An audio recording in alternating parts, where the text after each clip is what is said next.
O Senhor esteja convosco. Ele está no meio de nós. Proclamação do Evangelho de Jesus Cristo, segundo Lucas. Glória a vós, Senhor. Naquele tempo, enquanto Jesus falava, uma mulher levantou a voz no meio da multidão e lhe disse: Feliz o ventre que te trouxe e os seios que te amamentaram. Jesus respondeu: muito mais felizes são aqueles que ouvem a palavra de Deus e a põem em prática. Palavra da salvação. Glória a vós, Senhor. O Senhor se lembra sempre da aliança. O Senhor se lembra sempre da aliança. O Senhor se lembra sempre da aliança. O Senhor se lembra sempre da aliança. Louvado seja nosso Senhor Jesus Cristo. Para sempre seja louvado. Vocês podem sentar-se um instante, por favor. A lei, nós ouvimos na primeira leitura, é de São Paulo, um pedagogo. O que faz um pedagogo? Você é pedagoga? Você lá, aniversariante, é pedagoga. O pedagogo ensina, o pedagogo orienta, o pedagogo mostra o caminho que o discípulo, ou seja, o aluno, precisa trilhar para adquirir conhecimento. O pedagogo tem uma missão, não é só uma profissão. Ajudar aqueles que são seus alunos, aqueles que são seus discípulos, a adquirir este conhecimento para que alcance êxito na vida. E São Paulo diz: a lei, ela serve como pedagogo, ela nos orienta, ela aponta o caminho, mas aponta o caminho para Jesus Cristo. E depois, com a chegada de Jesus Cristo, nós aderimos a Ele pela nossa fé e já não se faz mais necessidade de ter um pedagogo. Quando alguém está formado, vocês, coitados professores, esquecidos pelas autoridades, passam a ser esquecidos pelos alunos também. Agora, a próxima quinta-feira é dia de vocês, professores. Tem mais professores além dessas duas aqui? Tem mais. A matemática rola solta. Eu nunca consigo entender aqueles problemas de matemática que o povo coloca nas redes sociais. Não acerto um negócio daquele, viu? Então, Paulo diz, quando chega a fé, a lei pode ser deixada em segundo plano, porque agora você caminha com Jesus Cristo. Jesus Cristo é o pedagogo por excelência. É aquele que ensina de fato. Não só ensina o caminho que nos leva a Deus, mas Ele mesmo é o caminho que nos conduz ao Pai. Capítulo 14, versículo 6 do Evangelho de São João, Jesus diz: eu sou o caminho, a verdade e a vida. Ninguém vai ao Pai senão por mim. Se a lei para os judeus é que aponta o caminho para Deus, Jesus agora substitui a lei para que a gente possa, caminhando, seguindo os passos dele, chegar até o Pai. E o Pai, onde está o Pai, é que está o nosso tesouro. Por isso nós devemos nos concentrar neste tesouro e deixar que o nosso coração seja de fato preenchido por este tesouro e não pelas preocupações do mundo, pelo dia a dia, pela ansiedade. Porque senão a gente perde o foco. Lembram quando aquele jovem rico chega diante de Jesus? É capítulo 18 do mesmo Evangelho de Lucas. E se aproxima de Jesus e pergunta: Mestre, o que devo fazer de bom para herdar o reino dos céus? Jesus diz, observa os mandamentos. Quais? Não mate, não roube, não levante falso testemunho, honre seu pai e sua mãe.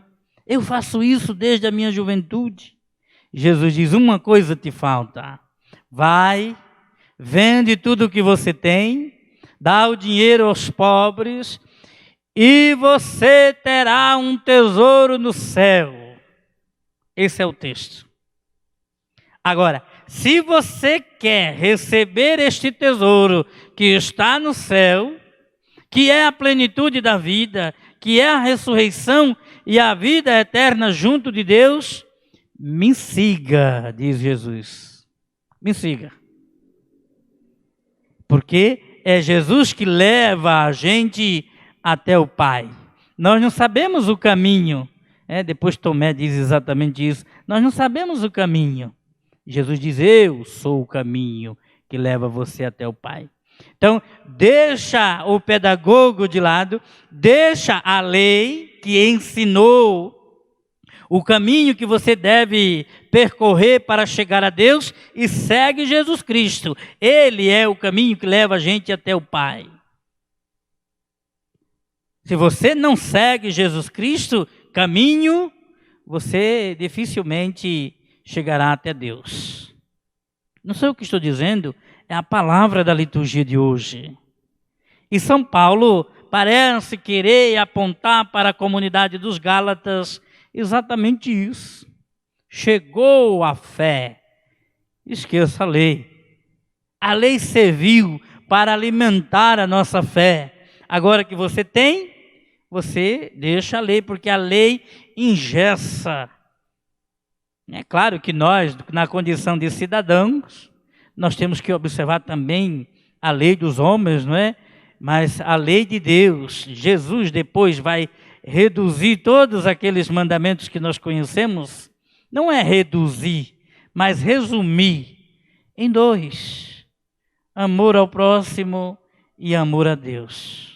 Então, se você ama o seu irmão, se você ama a Deus, você pode deixar todos aqueles outros mandamentos de lado, porque todos eles estão resumidos nestas duas leis.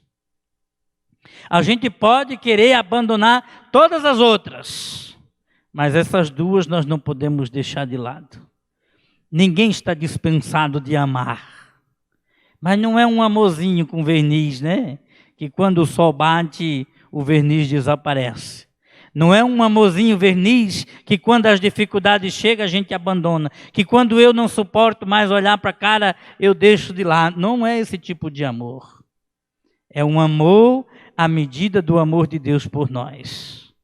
Então São Paulo vai levando a comunidade dos Gálatas a refletir sobre a importância da fé na vida da comunidade. E nós, quando nos reunimos para fazer uma novena, um semanário, um tríduo, ou algo desse tipo, nós precisamos nos convencer disso. Nós não estamos aqui para brincar, para parecer religiosos. Nós estamos aqui para alimentar a nossa fé, para que a gente possa seguir convicto esse Jesus Cristo que nos leva ao Pai. E uma receitinha boa nós encontramos no Evangelho de hoje, não? Jesus está falando para uma comunidade reunida. Eu dizia agora à tarde na missa que celebrei para os jovens na matriz do Bom Jesus. Ora, o que Jesus está ensinando? O texto diz que ele está ensinando, que ele está falando, que ele está dando, sem sombra de dúvida, com estes ensinamentos, com esta sua fala, um testemunho de vida. Por que muitas vezes nós não convencemos a comunidade de que a palavra de Deus é pedagógica para a nossa caminhada? Porque nós não nos convencemos disso. Parece que quando eu falo da palavra de Deus, falo com pouca ou nenhuma convicção. E se eu não estou convencido de que esta palavra me aproxima de Deus, a partir do segmento de Cristo, como é que eu vou convencer você para quem eu estou falando? E é interessante perceber que os evangelistas, quando dizem que Jesus ensina, quase nunca eles falam que Jesus está ensinando, o que Jesus está falando. Jesus falou, Jesus ensinou, mas quase nunca coloca o que ele está ensinando. Já perceberam isso? Porque Jesus não ensina com palavras apenas. Ele ensina muito mais com testemunho. E você que é pai ou mãe de família pode comprovar isso que o padre está dizendo em relação aos teus filhos. Você, quando o moleque está pequenininho, você ainda consegue arrastá-lo para a igreja, não é isso? Vamos comigo. Ah, eu não quero, vamos. E você leva a força o moleque, sai esperneando, chega na igreja, derruba tudo, grita para todo lado, está lá. Mas ele vai crescendo. E ele vai querer, você não vai poder levá-lo mais não. Aí ele vai sozinho. Vá. Se você desistir de ir, teu filho tem tudo para desistir de maneira definitiva também. Agora, se você persistir, pode ter certeza, teu filho, tua filha, amanhã ou depois, vai voltar porque você mostrou o caminho. Assim também são os ensinamentos de Jesus. Ele quer nos ensinar, não com palavras somente, mas com a própria vida. Por isso que muitas vezes os evangelistas não colocam quais os ensinamentos de Jesus. Porque a vida dele é ensinamento para nós. Olha que coisa bonita, não? Você já pensou, você, pai, mãe de família, pudesse dizer para o seu filho, a minha vida é ensinamento para você, meu filho, minha filha? Você não precisa exigir que que tua vida seja ensinamento para o teu filho. Basta você ser, de fato, um testemunho verdadeiro, de fé, de amor, de misericórdia, de bondade. Né? Os teus filhos vão olhar para isso. Então alguém lá no meio da multidão, no meio do povo, se levanta e diz a Jesus, um elogio.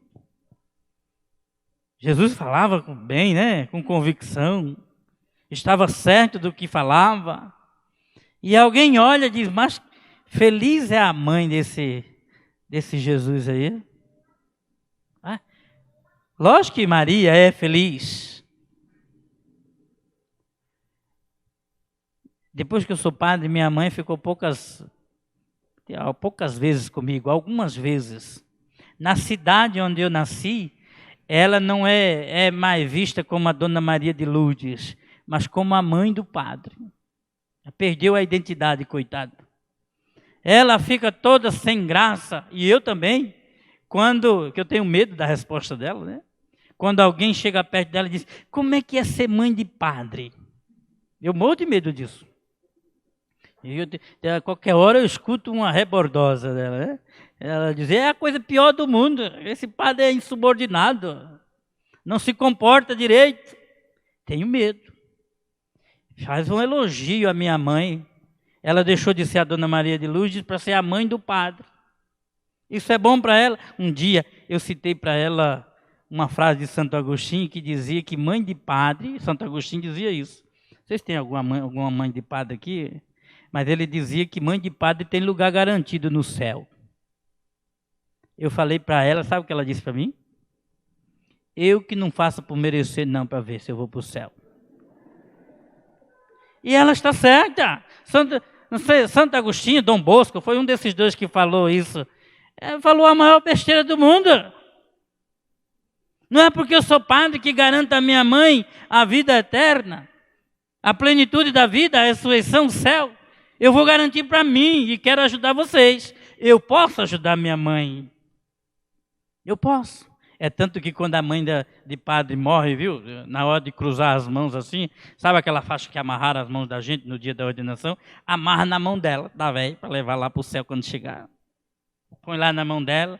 Quando chega lá, dizem, né? Não sei, que eu nunca fui lá. Quando chegar no céu, pergunta a ela, o que é que Deus vai perguntar? eu te dei a vida e você me deu o quê? Aí a mãe vai dizer, eu dei meu filho para ser padre. Ah, toma banho. É Deus, dependendo da minha mãe, nem padre eu seria, ela nem queria que eu fosse.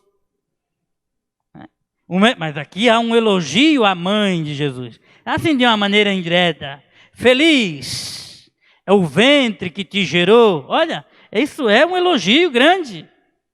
Por causa da sabedoria de Jesus, por causa do testemunho, por causa das palavras que ele está falando e muito mais por causa das ações que ele está realizando.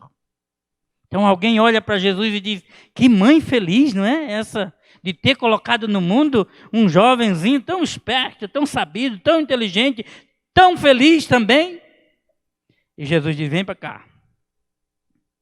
Muito mais feliz do que esse ventre que me trouxe ao mundo e esses seios que me amamentaram são aqueles que ouvem a palavra de Deus e colocam em prática. Olha que ensinamento.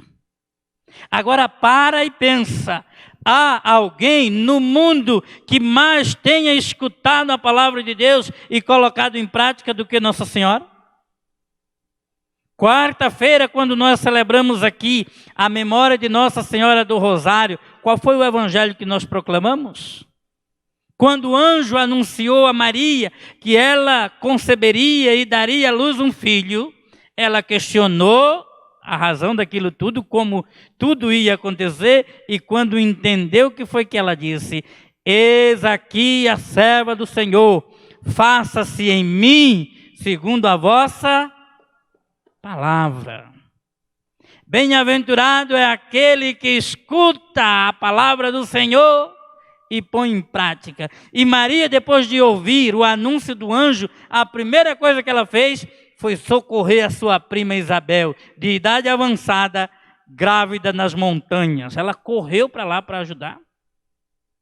Então você não está diante de uma imagem qualquer, de uma pessoa que a gente fez com as próprias mãos. Você está diante de uma imagem que representa uma mulher que soube colocar em prática a palavra do Senhor. Por isso ela é duplamente feliz. Feliz por ter oferecido ao mundo o Salvador da humanidade e feliz na boca de Jesus, porque ele disse que ela soube praticar o que ouviu de Deus. Agora, para nós, depois do testemunho de Nossa Senhora, a palavra de Deus colocada em prática, minha gente. Vocês que participam das missas que presido, volta e meia eu insisto. A palavra de Deus não é só para ser lida, é para a gente ler, evidentemente, mas é para ser meditada. Eu tenho que aprender a rezar com a palavra de Deus. Eu tenho que trazer essa palavra para a minha vida. A palavra não orientou somente a vida de Nossa Senhora, tem que orientar a minha e a sua vida enquanto igreja. Depois que eu leio e trago esta palavra para a minha vida, eu medito, eu rezo a partir desta palavra, então é hora de eu mostrar para todo mundo que eu sou um homem, uma mulher da palavra de Deus. E depois que eu mostrar, eu tenho que praticar, porque se eu mostro só com algumas poucas atitudes que eu leio, que eu medito, a palavra de Deus, eu comprometo essa palavra. Eu escuto aqui e não pratico lá fora, essa palavra está comprometida. Ou você nunca encontrou alguém que já disse para você, você tem certeza que foi para a igreja? Você tem certeza que rezou? Você tem certeza que é isso que a igreja está te ensinando? Já passou por isso? Tenho certeza que muitos de vocês já passaram, porque talvez o nosso comportamento fora daqui é de alguém que não lê, não medita, não reflete e não pratica a palavra de Deus. É triste isso. A partir do momento em que a gente lê, meditar, refletir e praticar a palavra, ninguém nunca mais vai perguntar se você está de fato na igreja, porque o seu comportamento é de alguém que se guia pela palavra do Senhor. Em nome do Pai, do Filho e do Espírito Santo.